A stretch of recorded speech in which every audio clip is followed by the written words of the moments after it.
ரீசெண்டா 120 பேருக்கு பிரியாணி பண்ணியிருந்தோம். 3 லிட்டர் ஆயிலு, ஏலக்காய், பட்டை, லவங்கம் இந்த அளவுக்கு எடுத்துக்கிட்டு, நறுக்கி வச்சிருந்த வெங்காயத்த ஆட் பண்ணி நல்லா ரோஸ்ட் ஆகுற அளவுக்கு வதக்க வேண்டியதுதான். கூடவே கொத்தமல்லி, இஞ்சி பூண்ட போட்டு நல்லா வதக்க வேண்டியதுதான். நல்லா வதங்கின உடனே மிளகாத்தூள தேவையான அளவுக்கு ஆட் பண்ணிட்டு, கூடவே மஞ்சள்தூள் தேவையான அளவுக்கு போட்டுட்டு, தக்காளிய ஆட் பண்ண வேண்டியதுதாங்க. தக்காளி நல்லா வதங்கினதும் தயிர் ஆட் பண்ணிட்டு, சிக்கன் போட்டுட வேண்டியதுதாங்க.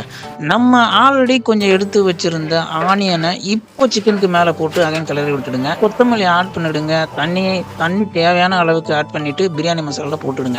நம்ம ஊற வச்ச ரைஸ கொதிச்ச தண்ணியில போட்டு கொஞ்சமா ஆயில் சேர்த்து கொத்தமல்லி போட்டு yellow and red colour powder add பண்ணிக்கோங்க. ரைஸ் முக்கா வேக்காடு வெந்த உடனே மசாலா சேர்த்து கொஞ்சமா லெமன் ஜூஸ் போட்டு மூடிட வேண்டியதாங்க. தம்க்கு ஒரு நல்ல வெயிட்ட மூடிக்கு மேல வச்சிட வேண்டியதாங்க. இப்போ நமக்கு சூப்பரான சிக்கன் பிரியாணி ரெடி. பாருங்க எப்படி வந்திருக்குன்னு. நம்ம வேற லெவல் பிரியாணி. இந்த பிரியாணியை நாங்க பார்சல் பண்ணி குழந்தைங்களுக்குலாம் கொடுத்தோம். எல்லாருக்கும் பிரியாணி செம்ம டேஸ்டா இருந்துச்சுன்னு சொன்னாங்க. ஸோ இதோட டீடைல் டிஸ்கிரிப்ஷன்ல இருக்கு. வீடியோ பிடிச்சிருந்தா